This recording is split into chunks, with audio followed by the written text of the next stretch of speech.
Cette formation Word est destinée à mettre en pratique des techniques de mise en forme et de mise en page professionnelles, déjà abordées dans différents supports disponibles sur le site, de manière à réaliser des présentations comme celles présentées sur l'écran au travers de 2 exercices. Le premier est le suivant. Il consiste à réaliser une présentation en colonne d'articles pour lesquels il y a des prix unitaires et des prix en promotion. Nous utiliserons donc les taquets de tabulation en partant d'un texte non mis en forme, celui-ci, et pour lequel il nous manque des éléments que nous récupérerons afin de constater, comme il est simple avec Word, de répercuter des actions de mise en forme et de mise en page. Le deuxième exercice, un peu plus long, un peu plus complexe, consiste à réaliser un document professionnel, comme celui que vous avez sous les yeux, avec en-tête et pied de page, des retraits de paragraphes, des alignements en colonne avec les taquets de tabulation, des insertions d'images, ainsi que des techniques de mise en page qui nous permettent sur un même document de présenter tantôt une page en orientation paysage, tantôt en portrait, en partant, là encore, d'un texte de base, sans aucune mise en forme, avec des espaces entre les paragraphes d'ailleurs qui sont très importants, et vous remarquez que la page 2 de ce deuxième exercice sera intégralement à concevoir, puisque aucun élément n'est fourni. Nous partons donc de ce premier exercice pour lequel, à partir du texte qui est fourni, et que vous pouvez récupérer en suivant les liens qui sont donnés dans le descriptif de cette vidéo, nous devons commencer par saisir le titre et le mettre en forme. Promotion sur le rayon papeterie. La première chose à faire, comme vous le savez, dans Word, en conception, est de commencer par cliquer sur ce bouton qui permet d'afficher les caractères masqués, c'est-à-dire les marques de paragraphe, les espaces imposés par Word, ainsi que, en l'occurrence ici, les tabulations saisies au clavier. Par défaut, ces tabulations renvoient à une distance arbitraire, une unité de mesure arbitraire, tant que les taquets de tabulation ne sont pas posés. Nous devons commencer donc par saisir le titre, comme je vous le rappelle, qui est promotion sur le rayon papeterie.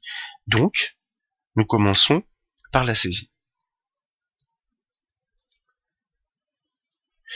Ce titre est centré, donc nous pouvons commencer par lui appliquer une mise en forme de paragraphe sans pour autant le sélectionner, car je vous rappelle qu'une mise en forme de paragraphe s'applique à tous les textes du paragraphe. Promotion sur le rayon papeterie. Si nous nous basons sur le modèle, nous constatons que ce texte est en gras, qu'il est dans une couleur verte sur un fond vert, encadré d'une bordure, avec une taille 14 en police calibri.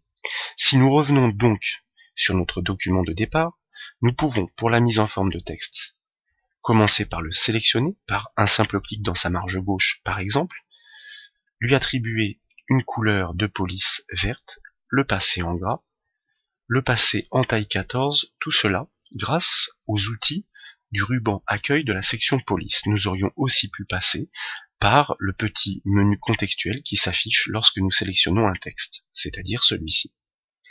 Nous devons ensuite attribuer à ce paragraphe, et c'est pourquoi il s'agit d'options de mise en forme de paragraphe, une trame de fond verte, comme l'indique le modèle, dans un vert un peu plus léger, avec une bordure, et comme il s'agit d'une bordure spécifique car elle a une épaisseur un peu plus importante que celles qui sont proposées par défaut dans l'outil bordure de la section paragraphe du ruban accueil, nous allons la personnaliser en choisissant la dernière option de cette liste pour afficher sa boîte de dialogue.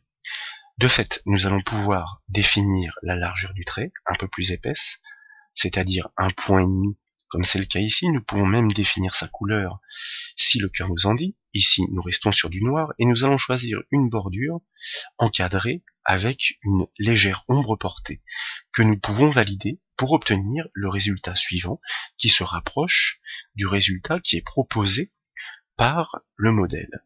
Comme vous le remarquez, la bordure du modèle laisse un peu plus respirer le texte qu'il inclut que notre conception actuelle. Ceci est dû aux espacements, ou plutôt aux distances entre la bordure et le texte que nous pouvons facilement paramétrer en repassant par la boîte de dialogue bordure et trame, mais cette fois-ci, nous aurions pu le faire en même temps tout à l'heure, nous allons cliquer sur le bouton option pour augmenter la distance en haut et en bas, c'est-à-dire à la verticale, entre le texte et sa bordure. Nous validons ces choix par OK et vous remarquez que nous obtenons bien une bordure qui ressemble largement à celle qui est proposée par le modèle. Ensuite, nous allons rajouter un paragraphe en enfonçant la touche Entrée de manière à aérer la présentation. Nous aurions pu aussi jouer entre les espacements de paragraphes, c'est-à-dire des attributs de mise en forme de paragraphes. Nous allons simuler juste une saisie, la saisie qui suit cette ligne bloc de 250 feuilles blanches format A4, c'est-à-dire classeur petit format, pour simuler la construction des alignements en colonne avec Word. Nous avons donc dit classeur petit format. Classeur petit format. Nous enfonçons la touche tabulation pour prévoir les colonnes que nous allons construire, puis nous indiquons ensuite le prix unitaire, 4,57 €, 4,57 €, Alt GR E pour l'euro, la touche tabulation pour renvoyer à la colonne suivante, et ensuite saisir le prix en promotion pour cet article, soit 3,87 €. 3,87 €. Et nous enfonçons la touche Entrée de manière à créer un nouveau paragraphe. Comme vous le savez, ce qui permet de réaliser cet alignement sous forme de colonne dans Word, ce sont les taquets de tabulation. Ici, nous avons 3 colonnes, la première, la deuxième et la troisième. Comme la première colonne est alignée sur la gauche et une position bien définie, nous utiliserons un retrait gauche. En revanche, pour les deux suivantes, étant donné qu'il s'agit de décaler une partie de la ligne par rapport au début de la ligne, nous devons utiliser les tabulations avec les taquets. Comme il y a deux tabulations, nous devons pour ces paragraphes poser 2 taquets sur la règle horizontale. Et comme nous choisissons un alignement par rapport au décimal, c'est-à-dire aux virgules des nombres, nous allons choisir des taquets décimaux. Nous sélectionnons pour ce faire les paragraphes en question, comme ceci, et nous allons commencer, comme nous l'avons dit, par décaler l'ensemble des paragraphes à 1 cm du bord gauche de la page grâce à un retrait gauche. Ensuite, en cliquant à l'intersection des règles, nous allons définir un taquet de tabulation décimale, le T inversé avec le petit point, celui qui nous permet de réaliser ces alignements par rapport à la virgule des nombres. Il y a un premier alignement à environ 10 cm sur la règle et un autre à environ 14 cm sur la règle. Il ne reste plus qu'à les poser dans l'enchaînement. Nous avons donc dit à 10 cm, nous cliquons puisque le taquet a été choisi, et nous cliquons de nouveau à 14 cm pour aligner la dernière colonne. Et vous voyez que les tabulations qui jusqu'alors renvoyaient à des positions indéfinies poussent les textes qu'elles précèdent aux positions définies par les taquets de tabulation. Il y a 2 tabulations par paragraphe, nous posons donc pour chaque paragraphe 2 taquets sur la règle, comme ils étaient tous sélectionnés. Ces 2 taquets sont posés pour l'ensemble des paragraphes sélectionnés. En un clin d'œil, nous obtenons notre mise en forme colonne. Du coup, nous allons donc pouvoir désormais récupérer le texte qui nous manque, comme le propose l'exercice, en passant par le ruban inséré, dans lequel, tout à fait à droite, nous allons cliquer sur le bouton Objet et définir qu'il s'agit d'un texte à partir d'un fichier. Là encore, ces sources sont fournies dans le descriptif qui est donné dans cette vidéo. Et vous allez trouver un fichier qui s'appelle promotiontexte.txt qui ne dispose d'aucune mise en forme. Nous allons accepter les choix par défaut. Seules les tabulations ont été présaisies. Vous remarquez que ce texte est dans sa version originelle, c'est-à-dire avec une police qui est forte disgracieuse, et que les taquets de tabulation ne sont pas posés pour l'ensemble de ces paragraphes. Plutôt que de formater et de réitérer les opérations de mise en forme pour l'ensemble de ces lignes, nous allons répercuter les réglages que nous avons faits sur les paragraphes précédents. En prélevant l'un des paragraphes, il suffit de cliquer directement dans sa marge gauche pour sélectionner intégralement l'un des paragraphes. Nous prélevons sa mise en forme avec le pinceau, reproduire la mise en forme depuis le ruban accueil, et puis nous l'appliquons en cliquant et glissant sur les paragraphes de destination. Nous relâchons le bouton de la souris et vous voyez que c'est assez magique. L'ensemble des paragraphes récupère la mise en forme définie par les taquets de tabulation. Si nous regardons notre modèle, nous pouvons tout de même constater que, a priori, les paragraphes sont légèrement plus resserrés, alors que ici, la présentation est beaucoup plus aérée. Il suffit de réduire l'espace entre les paragraphes. Il s'agit d'une technique de mise en forme de paragraphes. Pour ce faire, nous les présélectionnons et nous pouvons, en passant par ce bouton, supprimer l'espace entre les paragraphes, par exemple, pour obtenir cette fois-ci une présentation qui se rapproche en effet du modèle tel qu'il est proposé. Comme vous le constatez sur le modèle, nous pouvons y revenir. La deuxième colonne est formatée dans une couleur de police gris foncé avec un attribut de mise en forme barré pour indiquer que le prix d'origine n'est plus d'actualité puisqu'il s'agit d'un prix en promotion. En ce qui concerne la dernière colonne, il suffira de mettre les textes en gras et en couleur verte et le tour sera joué. Il existe une astuce dans Word qui est présentée dans l'un des supports de formation proposés sur le site qui permet de sélectionner des éléments en colonne dans Word. Fort heureusement, car sinon, pour faire la mise en forme de tous ces éléments, nous devrions les faire ligne par ligne et ce serait interminable. Il suffit de placer le point d'insertion au début ou à la fin de l'une des colonnes, d'enfoncer la touche Alt du clavier et de cliquer et glisser en remontant vers la gauche, de manière à inclure dans la sélection tous les textes concernés par la mise en forme. Nous avons dit que nous souhaitions leur attribuer une couleur gris foncé, comme celle-ci par exemple, ce que nous faisons, puis les barrer. Il suffit de cliquer sur le bouton correspondant de mise en forme directement sur le ruban accueil. En 2 clics, tous les éléments de la colonne ont été concernés par ces opérations de mise en forme. Ensuite, pour la dernière colonne, nous faisons de même, nous plaçons le point d'insertion, avec la touche Alt et la souris, nous cliquons, nous glissons, nous remontons, et nous pouvons donc attribuer une couleur de police verte en le choisissant dans la liste. Il suffit de dérouler directement le bouton et un attribut de mise en forme gras, comme c'est le cas ici. Si nous comparons avec le modèle, nous nous rapprochons effectivement du résultat demandé. Ce qu'il manque à ce stade, ce sont ces petites lignes pointillées, des petites lignes guides qu'on appelle des points de suite et qui facilitent la lecture avec les taquets de tabulation. Pour les mettre en œuvre, c'est très simple. Il suffit de, bien sûr, présélectionner les paragraphes concernés en cliquant et glissant depuis la marge gauche par exemple, puis de double-cliquer sur l'un des taquets de tabulation pour afficher la boîte de dialogue tabulation. Les 2 taquets sont concernés par des points de suite. Nous sélectionnons le premier dans la liste, nous cochons la case point de suite en pointillé, nous pourrions définir en tiré ou encore des lignes continues. Nous cliquons sur définir pour définir le premier, puis nous sélectionnons le second dans la liste. Nous sommes allés un peu trop vite, il a pris en compte un double-clic Word. Alors ce n'est pas très grave, on voit que les points de suite ont bien été appliqués. Nous allons recliquer directement sur le taquet de tabulation de la règle pour donc faire un seul clic, définir le deuxième taquet de tabulation en cochant la case point de suite et en faisant OK. Et vous voyez que nos lignes guides sont bien appliquées à l'ensemble de nos paragraphes. Si nous recliquons sur le bouton afficher tout, qui permet cette fois-ci de masquer les caractères invisibles, les marques de paragraphe et autres tabulations, nous constatons qu'en quelques opérations, nous avons bien obtenu le résultat qui est demandé par le modèle, à quelques petites choses près, on va dire peut-être des espacements ou des alignements. En tout cas, le rendu obtenu est tout à fait professionnel et satisfaisant grâce au taquet de tabulation et quelques astuces de mise en forme.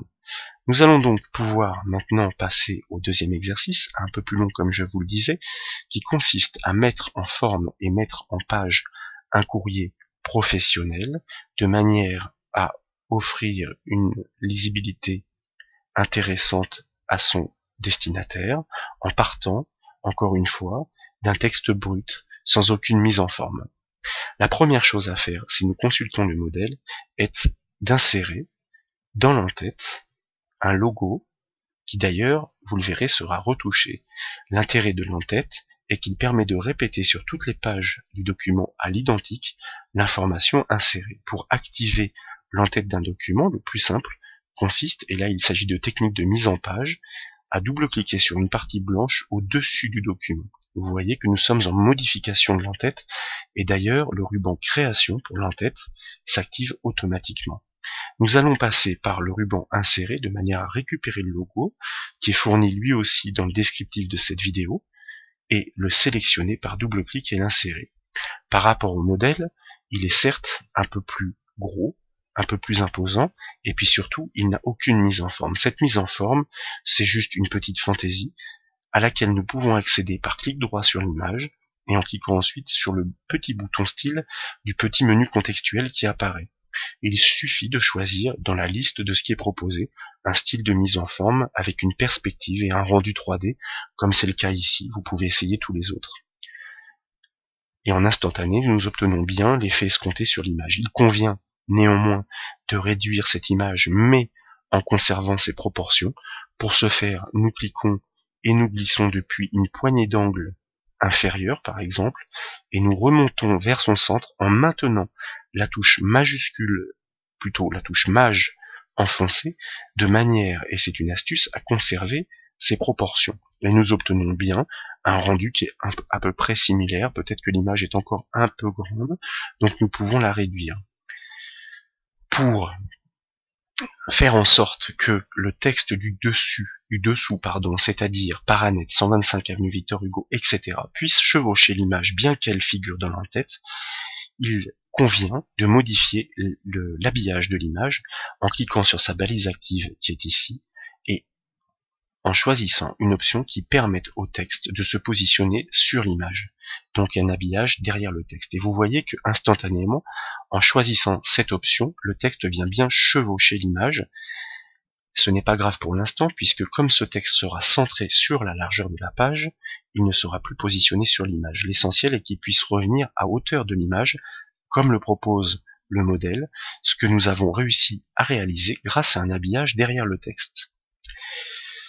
Avant de passer à la mise en forme du texte du document, puisque nous sommes dans l'entête du document, nous allons maintenant choisir de basculer directement dans son pied de page afin de réaliser la présentation qui est proposée par le modèle. Vous remarquez que dans le ruban création de l'entête, il y a un bouton qui s'appelle atteindre le pied de page. Vous pouvez aussi défiler le document vers le bas de manière à y accéder. Dans le modèle, on nous propose d'afficher une numérotation. Bien sûr, elle doit être automatique avec le nombre de pages du document. Là aussi, il s'agit d'une information dynamique. Cela signifie que si le nombre de pages du document venait à évoluer, eh bien cette information se mettrait à jour avec un petit texte de présentation qui est proposé ici, aligné donc un peu plus loin sur la même ligne grâce, encore une fois, au taquet de tabulation.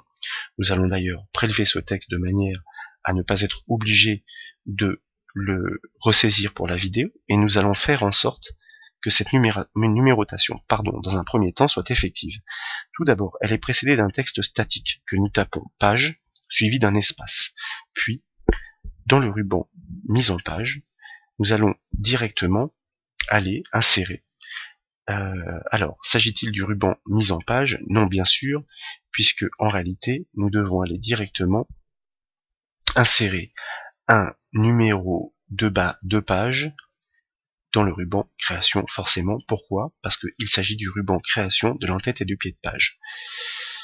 Nous passons donc par le bouton descriptif du document, dans lequel il y a par défaut des propositions pour des champs automatiques. Nous choisissons directement la dernière option, champ, qui va nous permettre de paramétrer par rapport à une liste de champs dynamiques qui est proposée ici, de choisir ceux qui nous conviennent. Le champ qui permet d'insérer le numéro de page active, comme l'indique le descriptif ici, est le champ page que nous sélectionnons et que nous validons par OK. Lorsque il est inséré, nous pouvons constater d'ailleurs, en défilant jusqu'à la page 2, que la numérotation est bien dynamique et automatique. Nous ajoutons une autre information statique, un slash, pour pouvoir ensuite insérer directement le nombre de pages de ce document, toujours ruban création, descriptif du document. Il s'agit d'insérer un nouveau champ, et ce champ, cette fois-ci, s'appelle numpage. Il faut le sélectionner. Son descriptif indique bien qu'il s'agit du nombre de pages dans le document, dynamique, automatique, nous le validons, et nous avons déjà une partie de notre pied de page. Un peu plus loin, donc, nous allons y placer notre texte statique, comme nous l'avons vu tout à l'heure, et pour ce faire, puisqu'il s'agissait de la position environ à 6 cm, nous allons d'abord placer un taquet à 6 cm, renvoyer le texte à cette position avec une tabulation, et coller notre texte. Vous voyez qu'il est un peu long, qu'à cela ne tienne. À ce moment-là, il suffit de déplacer le taquet pour qu'il tienne convenablement. Voilà, le travail pour l'entête et le pied de page étant terminé, nous allons double-cliquer sur une page du document pour désactiver le mode conception de l'entête et du pied de page et constater en effet que nos informations de l'entête sont bien répétées sur toutes les pages du document et que sur le pied de page elles sont de la même façon répétées avec des informations qui elles par contre sont dynamiques puisqu'elles se mettent à jour en fonction de l'endroit où on se trouve. Il s'agit maintenant de réaliser la mise en forme du document en partant du début, c'est-à-dire le titre qui est proposé ici. Nous voyons que ces 3 paragraphes sont premièrement centrés avec une mise en forme de texte un peu plus spécifique. Pour ce faire, nous allons donc les sélectionner dans un premier temps, puis les centrer avec le bouton qui permet de réaliser l'alignement centré horizontal sur la largeur du document. Je vous rappelle que des paragraphes se centrent en fait non pas sur la largeur du document, mais en fonction de la position des retraits gauche et droit. Comme ici, nous ne les avons pas touchés, nous avons bien centré sur la largeur du document. Il convient de réduire l'espace entre ces paragraphes, car du coup, la présentation est trop aérée. Nous repassons par ce bouton qui permet de modifier l'espacement entre les paragraphes, et nous allons faire la mise en forme demandée. En ce qui concerne le titre, donc nous avons une taille de police de 20 avec une police grasse, et pour le reste de la police, vous remarquez que comme il s'agit d'un titre, forcément, la taille est plus importante. Alors, il conviendrait plutôt de sélectionner dans un premier temps les 3 paragraphes, de manière à pouvoir leur attribuer une taille de police de 13, et à resélectionner dans un deuxième temps uniquement le titre. Je vous rappelle que pour sélectionner simplement un mot dans Word, il suffit de double-cliquer dedans, puis d'attribuer une taille de police de 20, comme l'indique le modèle, avec un attribut gras. Ensuite, comme le propose le modèle, il s'agit d'appliquer une bordure inférieure, double trait. Donc, pour ce faire, nous allons bâtir, comme tout à l'heure, pour ces paragraphes, une bordure spécifique, en passant par, après avoir sélectionné l'ensemble des paragraphes, l'outil bordure et trame, puis définir un type de trait à l'aide de la zone style, comme ceci. Vous voyez que par défaut sur l'aperçu, Word nous propose une bordure encadrée. C'est pas ce que nous souhaitons. C'est un trait de largeur 3 points, très bien. Nous allons cliquer directement sur les bords de l'aperçu en fonction des bordures que nous ne souhaitons pas voir apparaître. Et puis, nous allons valider. Et nous obtenons en effet cette bordure double trait avec un trait fin, un trait épais, juste en dessous du paragraphe et non sur le tour. Si nous voulons vraiment parfaire la présentation, nous pouvons augmenter, comme tout à l'heure, l'espace entre la bordure et le paragraphe.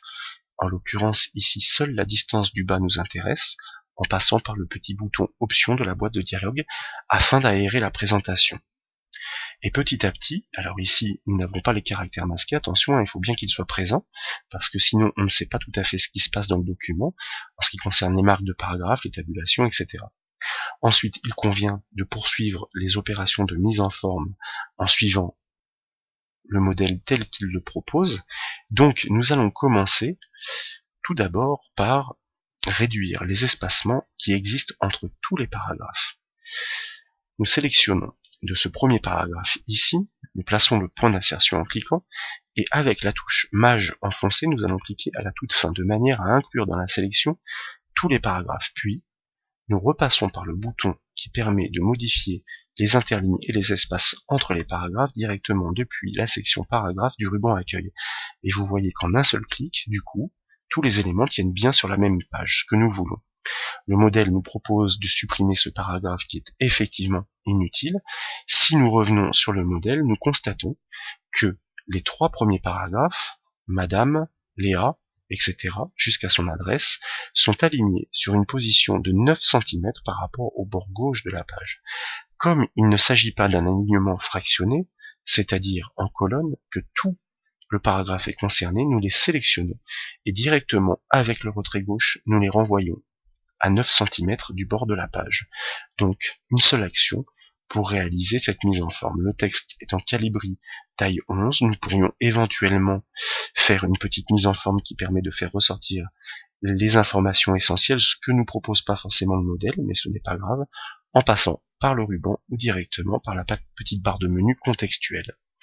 Concernant les deux paragraphes qui suivent, c'est un peu plus particulier dans la mesure où seule une partie du texte est renvoyée à ces 9 cm, et là, nous entrons dans des opérations de mise en forme spécifiques dans Word, puisqu'il s'agit bien d'un alignement colonne.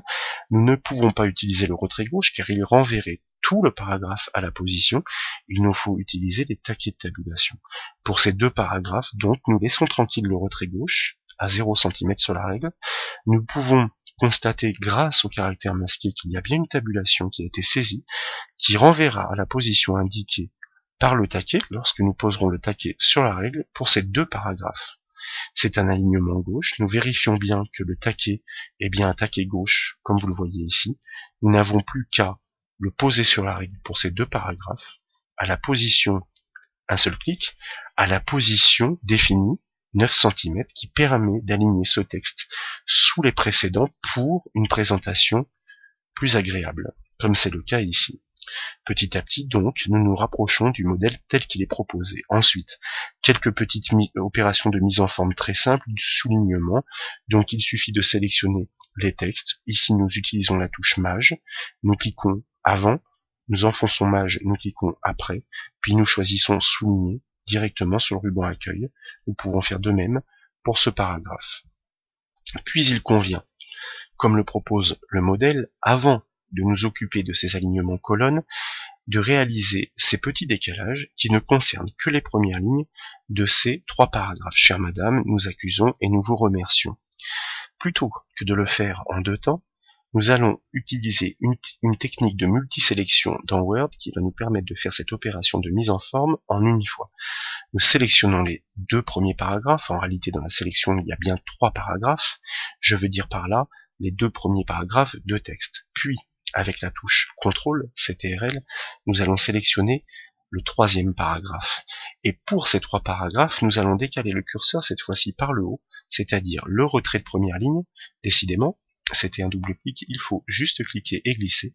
Et vous remarquez que ce retrait de première ligne a pour effet de décaler à 1 cm, c'est-à-dire la position indiquée, uniquement les premières lignes de paragraphes sélectionnés. Il s'agit d'une mise en forme que l'on retrouve classiquement dans bon nombre de courriers professionnels Word. Ensuite, pour le reste de la mise en forme, avant de nous occuper des alignements colonnes, nous pouvons réaliser la mise en forme gras des titres qui sont proposés ici, toujours avec la même technique de multisélection. Nous sélectionnons le premier, avec la touche CTRL, nous sélectionnons le deuxième, le troisième, et puis le dernier. Il suffit alors de mettre en gras, et vous voyez que tous les textes en un clic sont bien dans la mise en forme demandée. Il suffira alors de réaliser ensuite les alignements colonnes pour lesquels il y a déjà 3 tabulations qui sont posées, ce qui signifie qu'il faudra 3 taquets sur la règle pour chacun de ces paragraphes. Il commence chacun de ces paragraphes à environ 1 cm du bord de la page. Là encore, la première colonne donc doit être alignée avec un retrait gauche. Donc nous sélectionnons les 4 paragraphes avec la touche CTRL, nous cliquons et glissons le retrait gauche à 1 cm et nous avons d'ores et déjà le premier alignement à 1 cm pour nos références. Concernant les autres alignements, vous pouvez constater que tous les nombres sont bien alignés par leur décimale, leur virgule, ce qui est conventionnel pour pouvoir placer dans une présentation les unités sous les unités, les dizaines sous les dizaines, et etc. Donc, pour la 2e colonne et la 4e colonne, nous choisirons un taquet décimal. En revanche, pour la 3e colonne, c'est un texte, nous choisirons un taquet gauche, environ aux positions respectives 7,5, 9 et 14. Donc, les paragraphes étant sélectionnés, il nous reste à poser les taquets pour que les tabulations renvoient directement à ces positions. Nous choisissons dans un premier temps un taquet décimal que nous plaçons, comme nous l'avons dit, à environ 7,5. La première colonne sur la virgule vient bien se positionner à 7,5. Puis un taquet gauche, donc nous recliquons à l'intersection des règles, pour pouvoir aligner, comme nous l'avons dit, à 9 cm le texte soit. Puis de nouveau un taquet décimal pour aligner les prix sur leur virgule à environ 14 cm. En 3 clics, nous avons réalisé nos alignements en colonne pour nos 4 paragraphes. On y voit déjà beaucoup plus clair. Il reste à poser ces lignes guides, comme nous l'avons fait tout à l'heure, qui permettent d'apporter de la clarté à la présentation afin de pouvoir suivre directement sur la ligne la correspondance entre une référence et ses prix.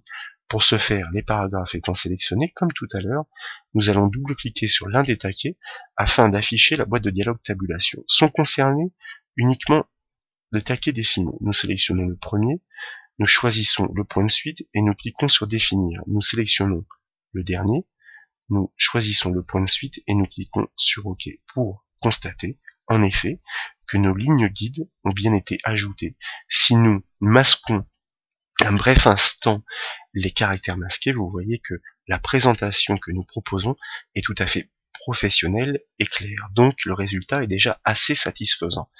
Pour parfaire le travail, vous remarquez que il y a les 3 paragraphes des totaux qui doivent être alignés à gauche à partir de 9 cm avec une colonne supplémentaire qui est calée sur la dernière colonne des paragraphes précédents par rapport à la virgule à 14 cm. C'est très simple donc, il suffit de les présélectionner et puis de les décaler à gauche à 14 cm comme toujours à 9 cm pardon, avec le retrait gauche, et ensuite d'ajouter un taquet décimal qui est déjà défini à 14 cm de façon à pouvoir aligner les prix les uns sous les autres. Question mise en forme de texte, comme vous le constatez, c'est trivial, il suffit de mettre du gras et du double souligné. Nous pouvons sélectionner notre premier texte comme nous savons le faire avec la touche Maj, le mettre en gras, à l'aide de la flèche du bouton souligné, de choisir un double soulignement, comme cet outil et tous les autres proposent le dernier choix effectué, plus nécessaire d'aller le choisir par la flèche,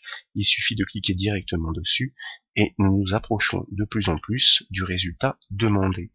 Pour le reste de la page, il convient enfin d'aligner directement le texte de conclusion sur la même distance que ceux du texte d'introduction afin que nous ayons des alignements qui soient assez flatteurs à l'œil lorsque nous aurons imprimé le papier. Donc nous allons sélectionner ces 2 paragraphes. Encore une fois, pas d'alignement colonne. Le réflexe est par définition et d'utiliser le retrait gauche à 9 cm et nous avons d'ores et déjà un alignement qui correspond à ce que propose l'introduction de notre courrier.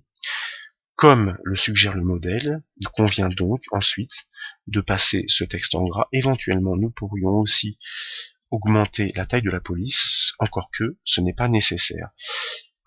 Un petit aperçu rapide de notre document à ce stade. Vous voyez qu'en quelques opérations, d'un document qui était très peu présentable, nous en avons fait un courrier professionnel tout à fait lisible et prêt à être envoyé, si ce n'est que il n'est pas terminé. D'ailleurs, à ce stade, ce qu'il nous reste à faire est d'insérer encore une fois le logo et vous remarquez que l'image va se chevaucher avec le texte et nous allons voir que des techniques d'habillage vont nous permettre de réaliser cette opération. Pour ce faire, nous plaçons le point d'insertion après avoir affiché de nouveau les caractères masqués à la toute fin des paragraphes.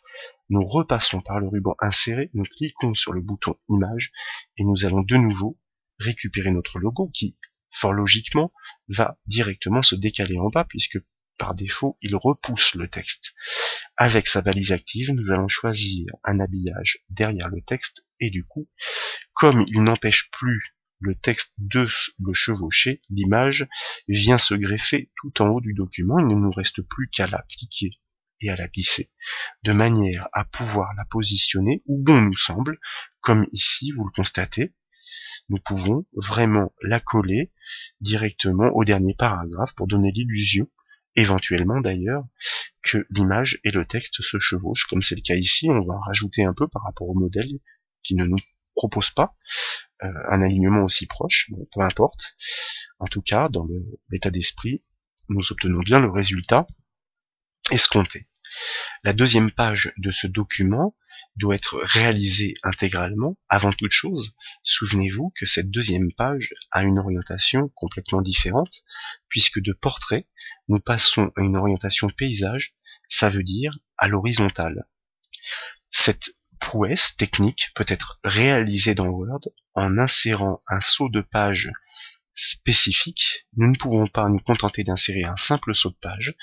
Nous devons insérer un saut de section. Seuls les sauts de section permettent à Word de définir que la mise en page précédente et suivante seront différentes, avec une orientation des pages différente. Pour ce faire, nous plaçons bien le point d'insertion à la toute fin de la première page.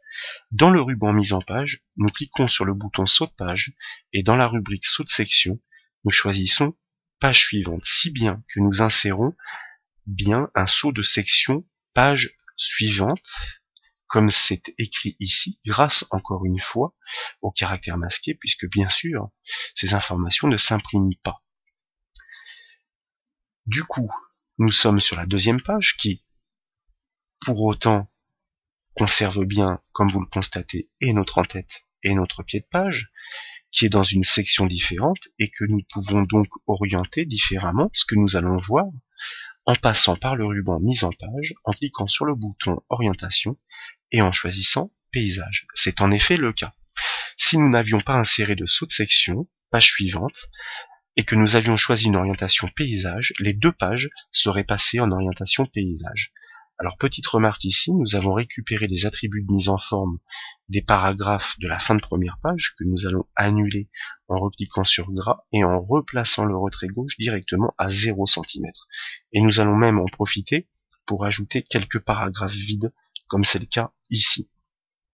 La première chose à faire dans ce document est d'insérer, comme vous le constatez, une image de fond sur laquelle nous allons pouvoir écrire notre texte. Pour qu'un texte puisse être écrit sur une image, vous le savez, il faut habiller cette image en conséquence. Première chose donc, nous passons par le ruban inséré, le bouton image. Encore une fois, elle est bien fournie dans les sources, fournie dans le descriptif de cette vidéo, et nous insérons directement notre image, dont la largeur correspond à peu près à celle de la page.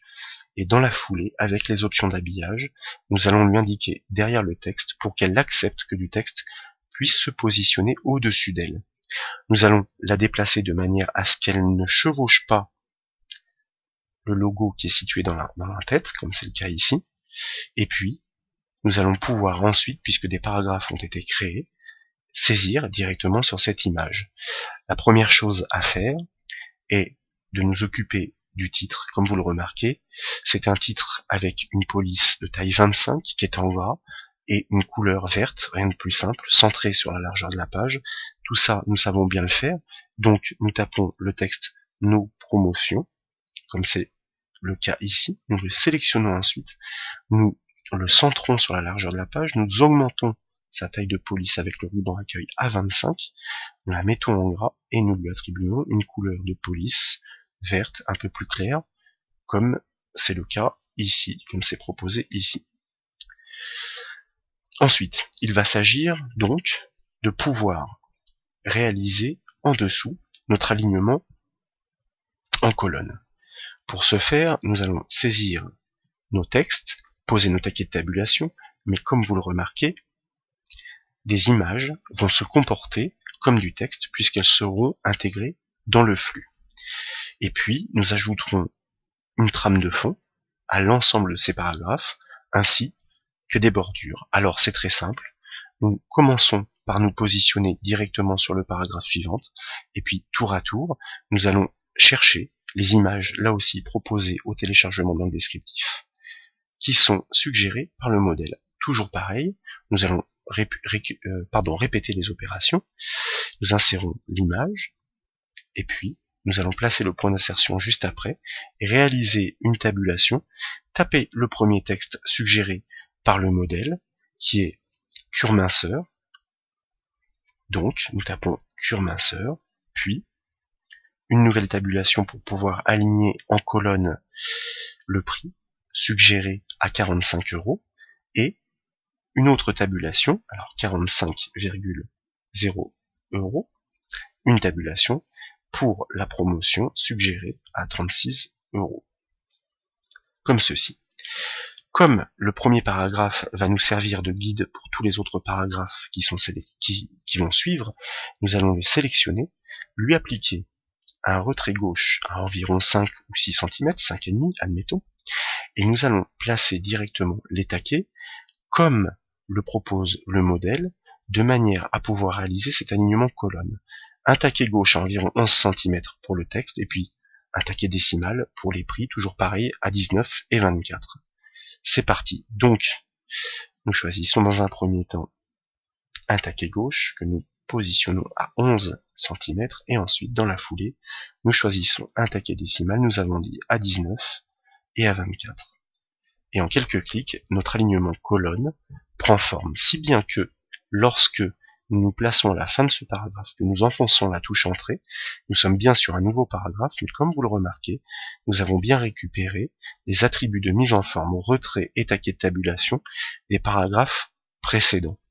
Nous allons insérer ensuite les autres images proposées par le modèle pour commencer par le soin perfecteur, que nous faisons suivre après avoir cliqué directement sur sa marque de paragraphe, d'une tabulation, et que nous faisons suivre d'une tabulation avec le prix 56 € et 47 €, 56,00 €, puis tabulation 47,00 €. Nous enfonçons la touche entrée pour créer un nouveau paragraphe. Il s'agit maintenant de réaliser les alignements avec les images proposées, donc le lignement qui est ici. Par défaut, nous ne touchons pas, comme vous le savez, les habillages des images, puisqu'elles sont calées sur le texte lorsqu'elles sont importées. Lignement, oléocalcaire,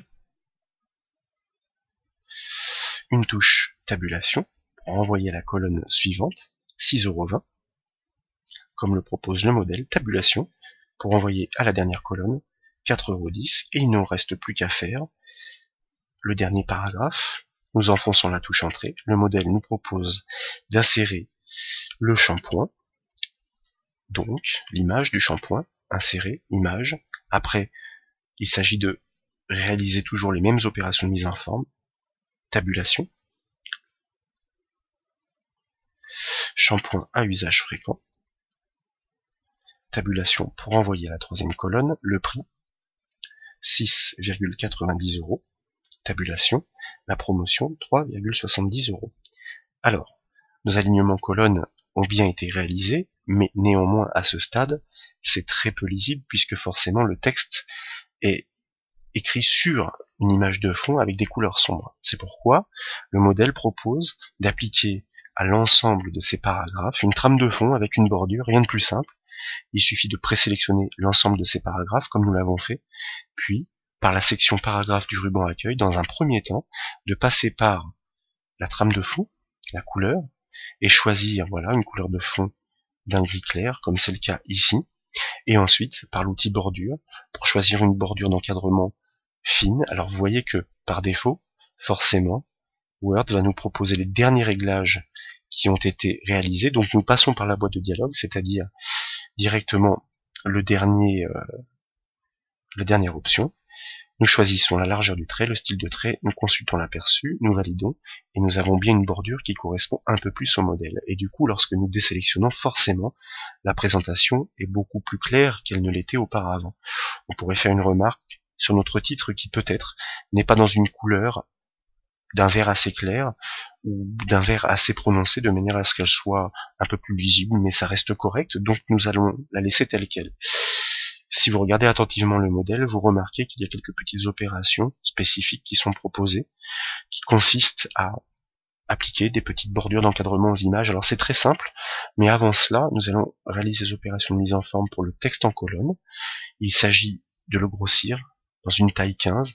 Alors, rien de plus simple, nous sélectionnons tous les textes concernés, nous passons en taille 15, soit avec la barre de menu contextuelle, soit directement par le ruban. Et vous voyez qu'ici, il y a un petit soulignement bleu, puisque dans la saisie, il manque un petit mot de liaison que nous pouvons ajouter.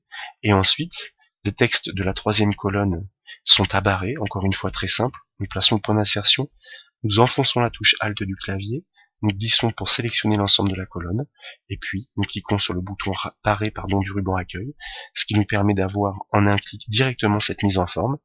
Et en ce qui concerne cet effet sur les images, eh bien pour l'obtenir, nous cliquons sur la première avec le bouton droit. Dans le menu contextuel, nous choisissons format de l'image. Dans le volet qui apparaît sur la gauche, tout un tas d'opérations de traitement peuvent être réalisées sur les images. Nous allons choisir directement le premier avec le pot de peinture qui est représenté ici, choisir la section ligne, un trait plein pour lequel nous pouvons définir une couleur de fond, une épaisseur de trait, des effets de transparence, etc. Quoi qu'il en soit, vous remarquez que nous avons bien notre bordure et nous pouvons, dans la foulée, réaliser la bordure des autres images. Il n'est plus nécessaire de passer par le clic droit, le volet est déjà présent sur la droite. Donc tour à tour, nous sélectionnons les images et puis nous appliquons les bordures comme le propose le modèle pour obtenir un résultat qui est proche de ce que propose le modèle. Et pour résumer, donc, si nous masquons les caractères invisibles, souvenez-vous, nous sommes partis d'un texte brut très peu présentable pour, au final, obtenir un courrier professionnel avec une présentation un peu plus claire. Nous avons pratiqué beaucoup de notions ici de mise en forme de texte, de paragraphes, les taquets de tabulation, les retraits, et de mise en page notamment pour les en-têtes, pieds de page, numérotation, et obtenir des orientations différentes au sein d'un même document. Voilà, j'espère que ces exercices vous ont plu. Si c'est le cas, je compte sur vous pour mettre un petit j'aime à la vidéo. Ils ont en effet permis de pratiquer et de bien entériner des notions que nous avions abordées avant pour réaliser des présentations professionnelles avec Word. Je vous remercie.